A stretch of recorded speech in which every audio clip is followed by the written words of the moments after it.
How did life begin?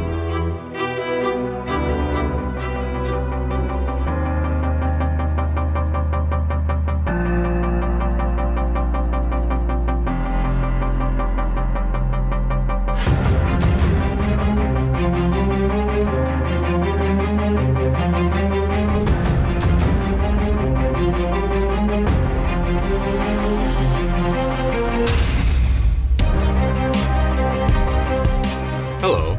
Did you know that there are about 3 million different species living in the world right now?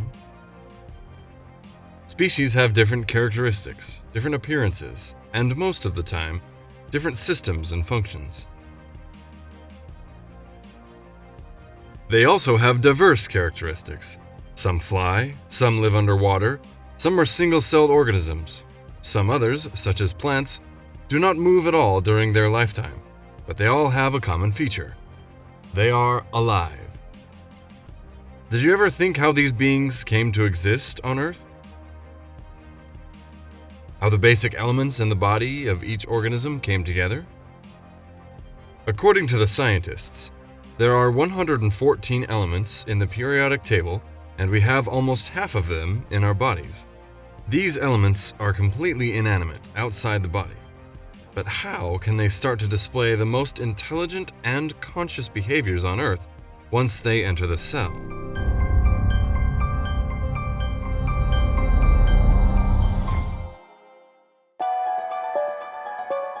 An organism is a system where elements come together in a systematic manner to build the organs that work in harmony. In other words, life is, in fact, inanimate matter coming together and forming a perfectly functioning organism. However, like the impossibility of blocks of stone coming together and forming an organism, it is impossible for lifeless atoms to come together on their own and form living beings. Clearly, only God, with His superior might and intelligence, can turn lifeless matter into a living being. In other words, life can only be created. The miracle we witness here is nothing more than God bringing forth the living from the dead. I seek refuge in God from Satan. God is He who splits the seed and kernel. He brings forth the living from the dead and produces the dead out of the living. That is God. So how are you perverted?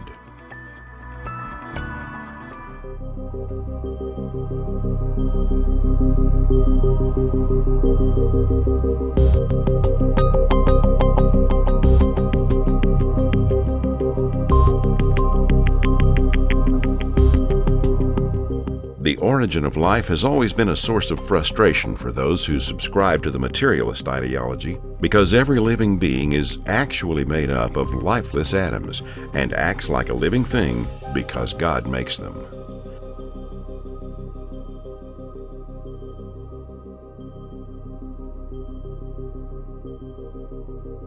The number of elements present in the world is slightly above 100, as shown in the periodic table. The physical differences between them are due to the differences in the number of electrons and protons they possess. Different numbers of electrons and protons cause atoms to have completely different properties. But an atom does not have a mind of its own. The electrons, protons, and subatomic particles do not have a will or a power of their own. God builds the whole physical world with metaphysical power. Space, earth, atoms, and living beings can continue their existence every second only because God creates them every second.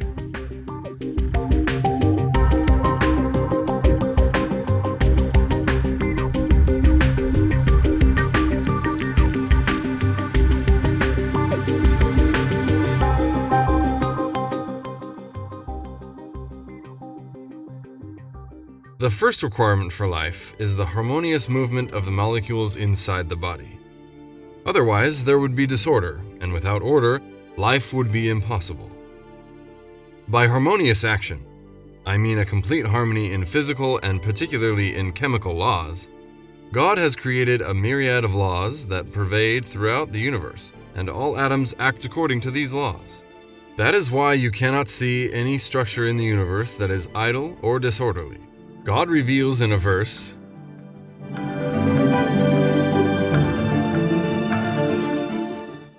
He who created the seven heavens in layers, you will not find any flaw in the creation of the All-Merciful. Look again. Do you see any gaps?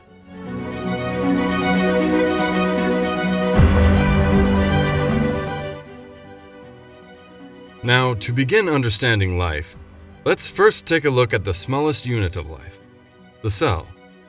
As you know, bacteria are made up of only one cell and represent the biggest population of organisms on Earth. In fact, in my body alone, there are almost 10 trillion bacteria. The first thing a bacterium needs to survive is to be able to keep its components from floating away. For this reason, God created the cell membrane, which is the most essential structure that a bacteria needs. For example, let's think of a glass filled with water.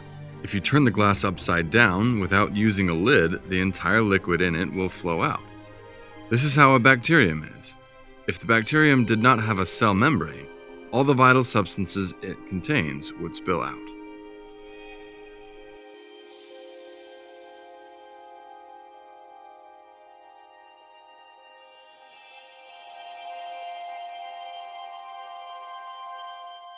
The most basic unit of living beings is the cell, and the door between the outer world and the cell is its membrane. The most important function of this structure is to prevent the negative conditions of the outside world from damaging the sensitive molecules inside the cell, and to enable the selective exchange of substances between intracellular and extracellular environments. Yes, the goal is quite simple. The function of a cell membrane is to prevent an uncontrolled outflow of the substances inside the cell, like the walls of a house. At the same time, it also prevents random substances from entering the cell. However, this structure is definitely not simple, and as we look deeper into the details, an astonishing world greets us. The molecular structure of the cell membrane is very complex. It spots the right substances the cell needs from among hundreds of different chemical substances and allows only those to enter. For this purpose, it uses various methods based on the sizes of the substances to be imported. The substances allowed to pass through the cell membrane include small molecules such as electrons, photons, ions, and water, medium-sized molecules such as amino acids and sugars, and sometimes large molecules such as proteins and RNA, which require specific methods for their transfer. The cell membrane allows the small molecules it needs to be filtered through the cell membrane. Some molecules pass through the protein channels embedded in the cell membrane, while others can pass only with the help of a carrier protein. When the protein contacts the molecule to be taken inside the cell, the shape of the protein changes, allowing the molecule to pass through the cell membrane. Each protein in the protein channel has a unique amino acid sequence and size. Cell membrane proteins know which substances they should carry, and they are meticulous about their job. For example, the system that carries sugar will not carry amino acids. The carrier proteins distinguish between the two molecules based on their forms and atomic numbers. For example, if there's the slightest change in the geometrical shape of a molecule, despite having the same atomic number and chemical group with another molecule, the carrier system will detect it immediately and will not carry that molecule. The nucleus of the human cell also has a membrane around it and boasts a very unique structure. This place is given an extra protection with a separate membrane because the DNA is kept here. The DNA contains all the information necessary for the survival of the human body, and this valuable treasure is carefully protected. Only the molecules needed for the DNA and protein synthesis are allowed to pass through the nucleus membrane. At this point, scientists discovered an amazing miracle. The pores responsible for the passage of substances through the nucleus membrane recognize proteins to be allowed in from their specific amino acid sequences. Neither the structure nor the size of the protein that will pass through the membrane is significant. For the nucleus membrane, what is important is this special sequence, that is, lysine, lysine, lysine, arginine, lysine. If it is the right sequence, the pore will be enlarged to allow the passage. Scientists have yet to unravel the mystery of how the pores know about the size of the proteins without knowing their structure. The cell membrane alone shows the vastness of the information needed in the cell. It is obviously not possible for this wonderful structure to come into existence as a result of random combination of lifeless materials such as stone, soil, or water that are completely unconscious and have no knowledge. The most basic elements in a living organism are carbon, hydrogen, oxygen, and nitrogen, because they make up the proteins, which are the building blocks of life.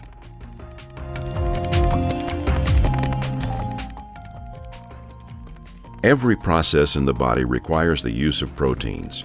Proteins are needed every second in every cell. For this reason, there should be non-stop protein production in the body, and this production starts in the DNA. DNA has all the knowledge necessary to produce all the proteins that may be needed in the body.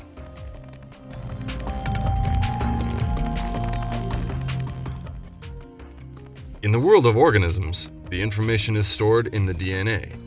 DNA is short for deoxyribonucleic acid, the shape of which we were finally able to observe in 1950.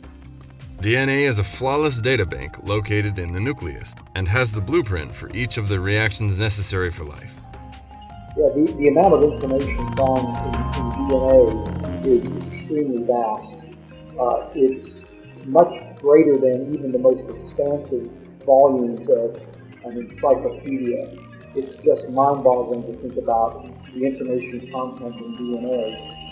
And what's even more remarkable to me is the way in which the cell's machinery manipulates that DNA. DNA information is digital in nature, and in fact the cell manipulates that DNA in the same way in the same way that the computer system manipulates digital information. And that similarity, to me, points to the work of the mind. It is as if DNA knows everything in advance. In truth, what we see in the form of DNA codes is part of God's knowledge. Now let's see what DNA and proteins mean.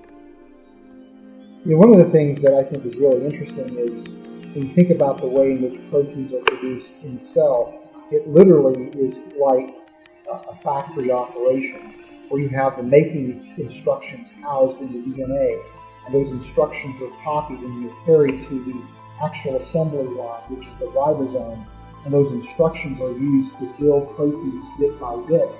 But in addition to that, there's actually quality control systems that are checking that process from beginning to end to make sure that no mistakes happen. And if they do happen, to either eliminate the defective product or to correct it so that it can be still used for the cell's purposes. And that similarity between a manufacturing operation and the way in which the cell assembles proteins, to me, suggests that there is a mind that was undergirding life itself.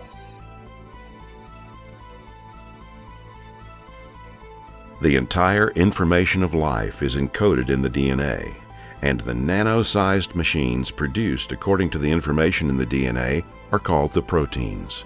The production, that is the protein synthesis, involves very sensitive and complex steps. In fact, it is similar to the production process in a factory. Now, let's see how this factory works.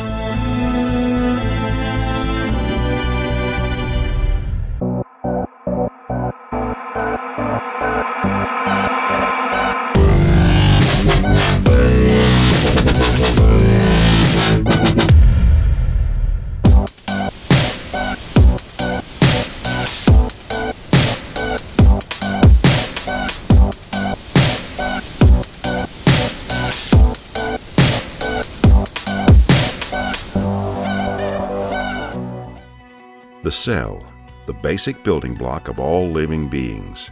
And this is the nucleus of a cell. The nucleus contains all the genetic information pertaining to our bodies.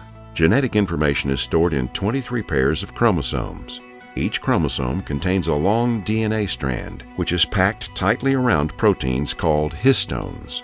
DNA contains gene segments, where the instructions needed to make proteins are kept. When a protein is needed in any of the approximately 100 trillion cells in the body, a signal is sent to the DNA via hormones. After that, an enzyme named RNA polymerase steps in to retrieve from DNA the information to be used for the protein. However, this is no easy feat, as finding the right code needed to produce a certain protein among the huge database of DNA is similar to finding a single page in a 1,000-volume encyclopedia. However, the enzymes very rapidly read the information in the DNA from the beginning to the end and find the code quickly without making any mistakes. Only the relevant part of the DNA will be unfolded. The enzymes will keep the relevant part of the strand unfolded, while the remaining sections remain in their folded form. RNA polymerase attaches itself to the starting point of this gene that contains the code and travels through the DNA and forms the messenger RNA using the bases that are freely circulating in the nucleus. The code in the DNA determines the order in which these free circulating bases are added to the messenger RNA. Messenger RNA now has a genuine copy of the necessary gene. Messenger RNA must go through a process before it can be used as a template for the protein production. In this process, some parts of the RNA are removed and spliced together. Now, it has received all the necessary information, no less, no more. With this important information, the messenger RNA is ready for the factory, that is, the ribosome, in which the proteins will be produced. The messenger RNA is now ready to leave the nucleus with its valuable cargo.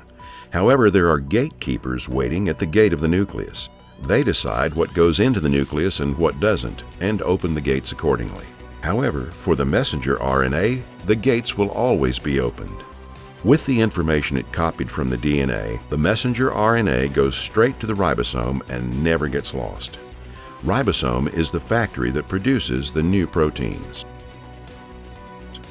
The messenger RNA binds to the relevant part of the ribosome and preparations begin for the production of the new protein.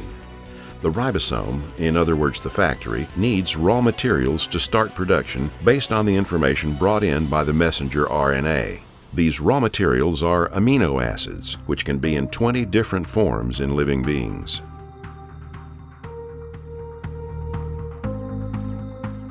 The ribosome knows what amino acids correspond to the letters sent by the DNA and allows only the correct amino acids to enter.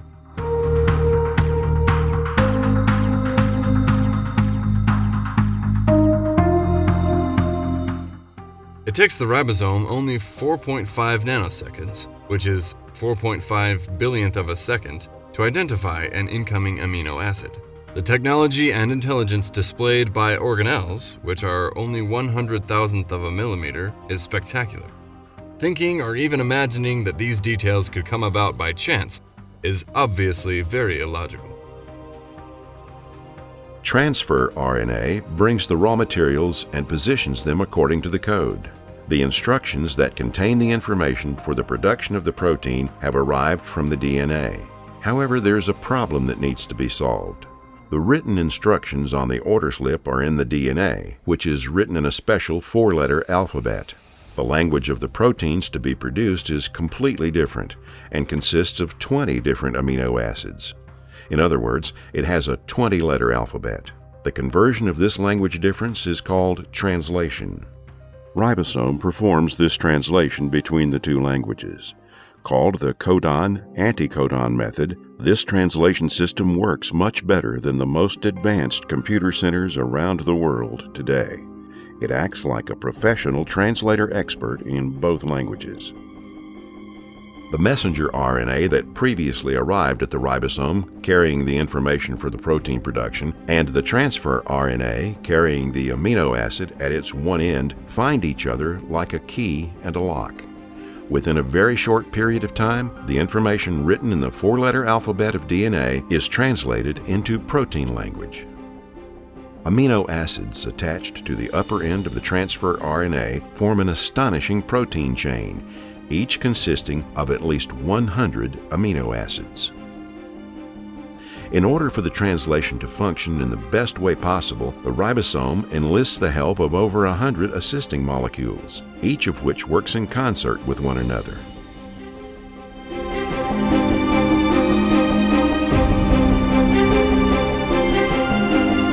Protein synthesis is actually a translation process from one language to another. As you can see, our genetic information is translated from the language of DNA to the language of protein, and the translation is done by an organelle called a ribosome. Here, the amino acids are linked by special chemical bonds called peptide bonds, which are among the strongest bonds. For this reason, proteins are sturdy and are not easily damaged by external effects. After the new protein chain is formed, the chain assumes its unique three-dimensional shape through a series of folding moves.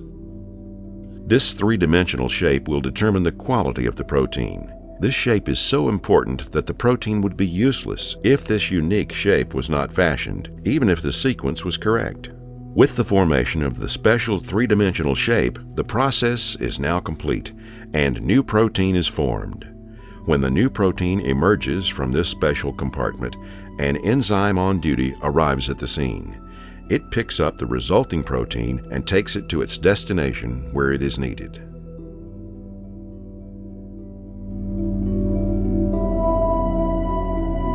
When it comes to protein synthesis, you have what I would call the queen mother of all chicken and egg problems.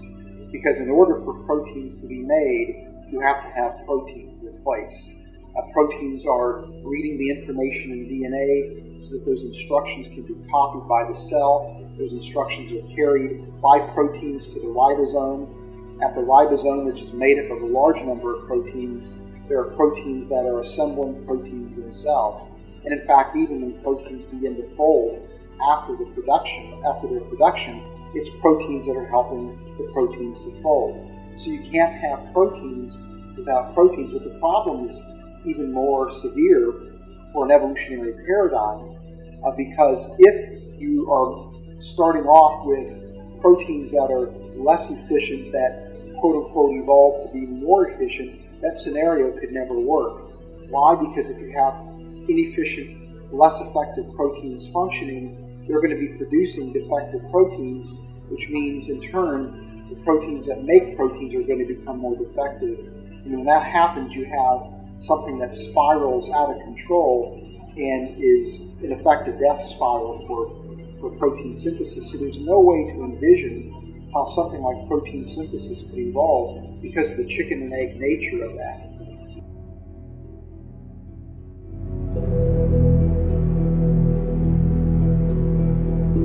Right, so protein synthesis is actually a fairly complex series of events that occur within the cell at an incredibly fast rate.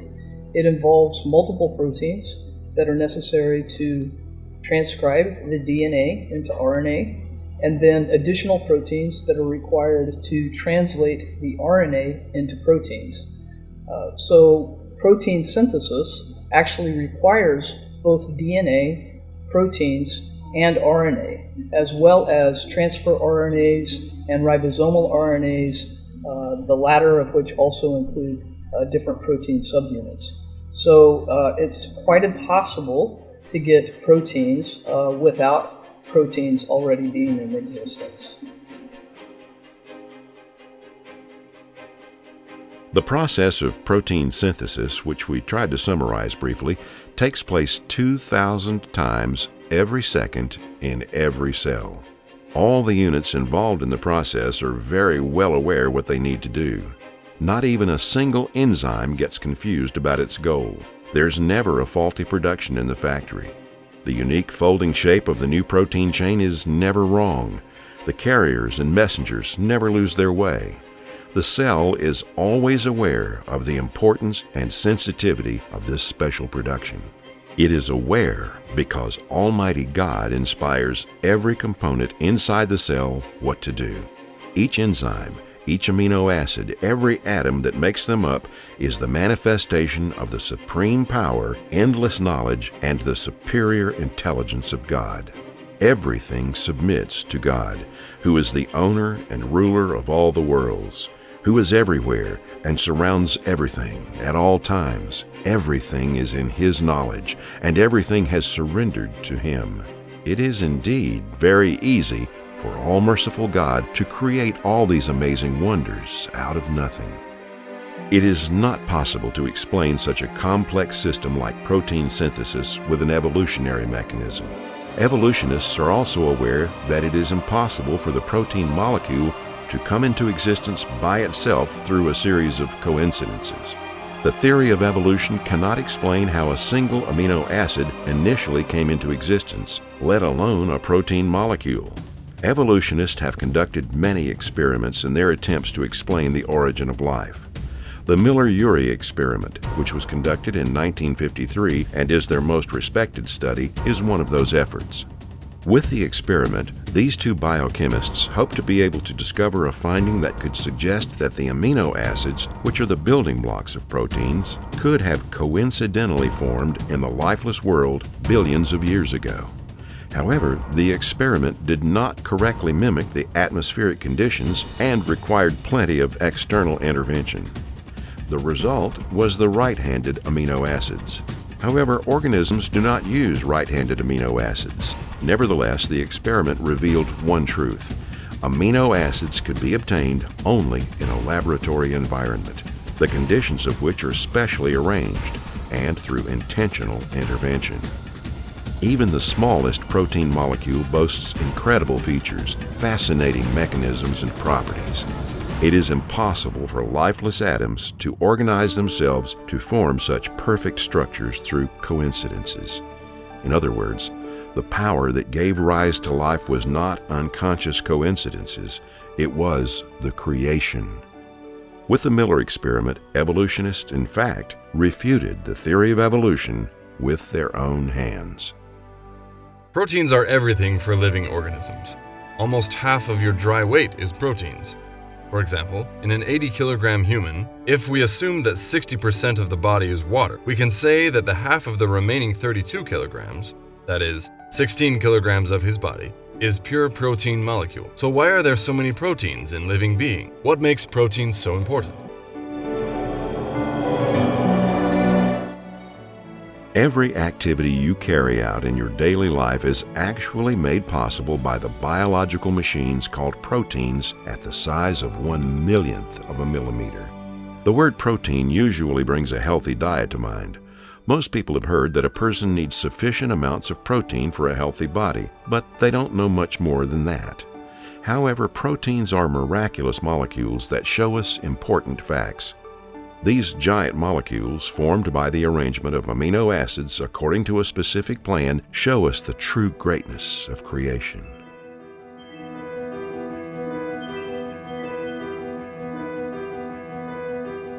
For example, the material called keratin, which makes up the hard structure found in the hair and nails, is a protein. Some other proteins form a strong elastic substance found in tendons that connect muscles to the bones. The material that gives the skin its smooth elasticity and the bones their durable structure is another protein called collagen. The rubber-like elastic material surrounding the arteries is another protein. The name of the protein that initiates the process of seeing when the light hits the retina is rhodopsin, while the transparent proteins that form the lens in the eye are called crystallin. Special carrier proteins are also involved in the entry and exit of molecules into and out of the cells. The DNA molecule, which stores the entire knowledge of life, cannot be copied, cannot produce information or enable cell division without the help of proteins. In other words, proteins carry out a variety of tasks, both in the structure and the numerous functions of the cell. For example, enzymes are also proteins and act as catalysts that increase the speed of chemical reactions in the cell by billions of times. Working in teams, they build all the chemical parts of the cell. In addition to their ability to build, they also have the ability to decompose compounds. They are able to break down the large molecules into simple compounds usable by the cell. In other words, they perform digestion. They are also responsible for reactions that generate energy for the cell. The molecules that enable muscle contraction are also proteins. Simply stated, life would not be possible without proteins. Proteins have functions in every process in the body, from the nervous system, the digestive system, and the endocrine system to cell division.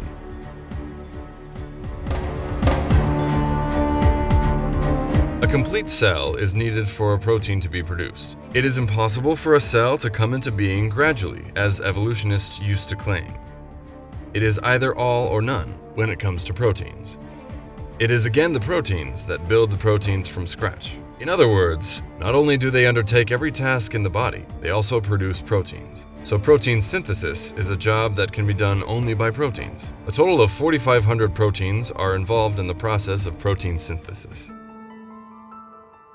Throughout the process of protein synthesis, the presence of a myriad of proteins is necessary.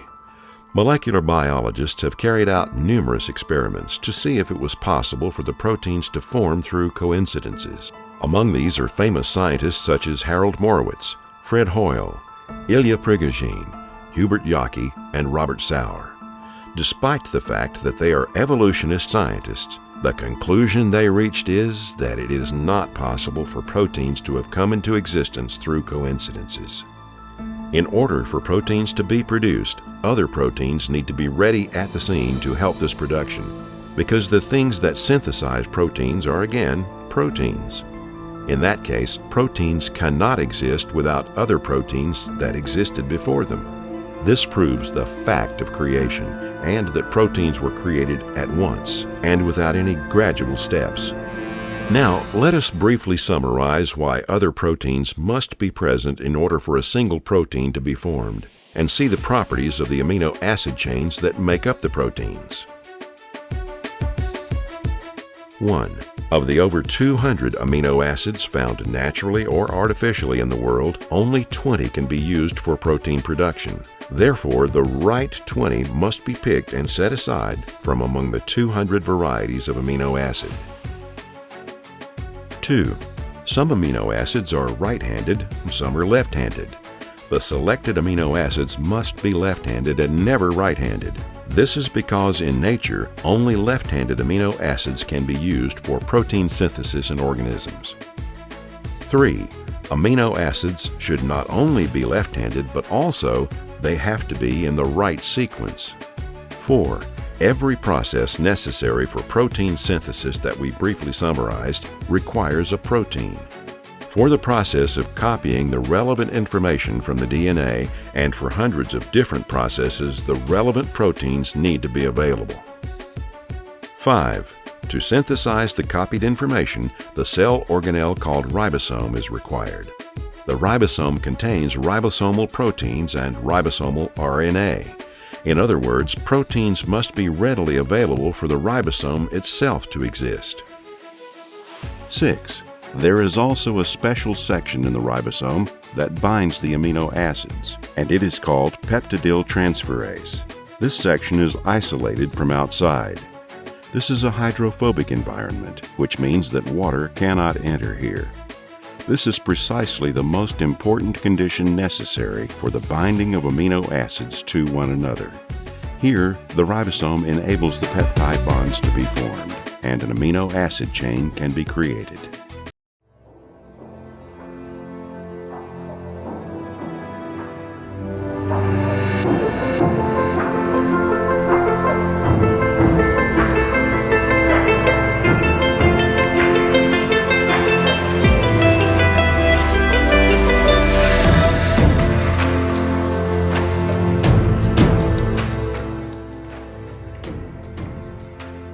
The theory of evolution that was developed in the 1800s was a big lie right from the beginning.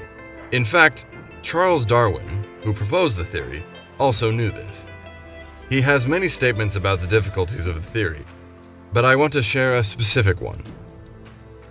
I cannot anyhow be consented to view this wonderful universe, and especially the nature of man, and to conclude that everything is the result of brute force. I am inclined to look at everything as resulting from designed laws. All these laws may have been expressly designed by an omniscient creator, who foresaw every future event and consequence. The more I think, the more bewildered I become. I am conscious that I am in an utterly hopeless muddle. I cannot think that the world as we see it is the result of chance. So information is an absolute necessity.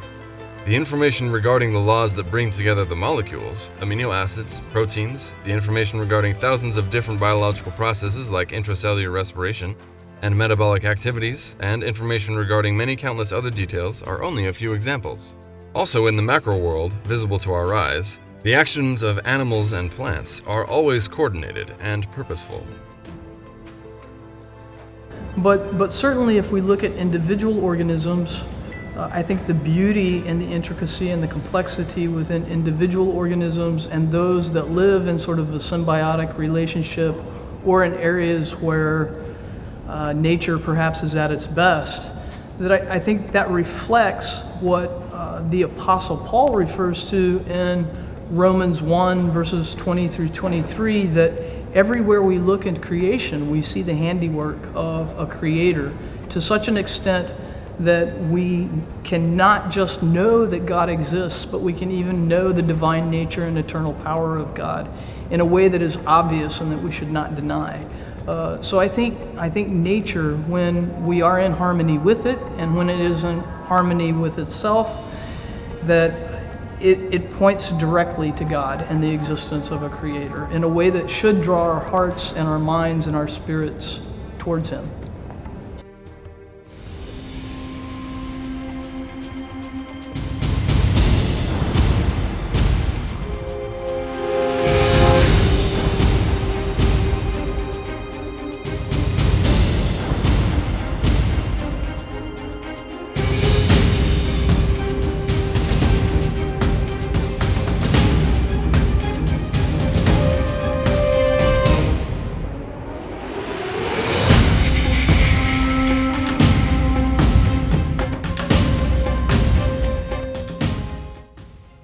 Let's talk about the first living organisms that existed on Earth. They are the source of oxygen that we breathe.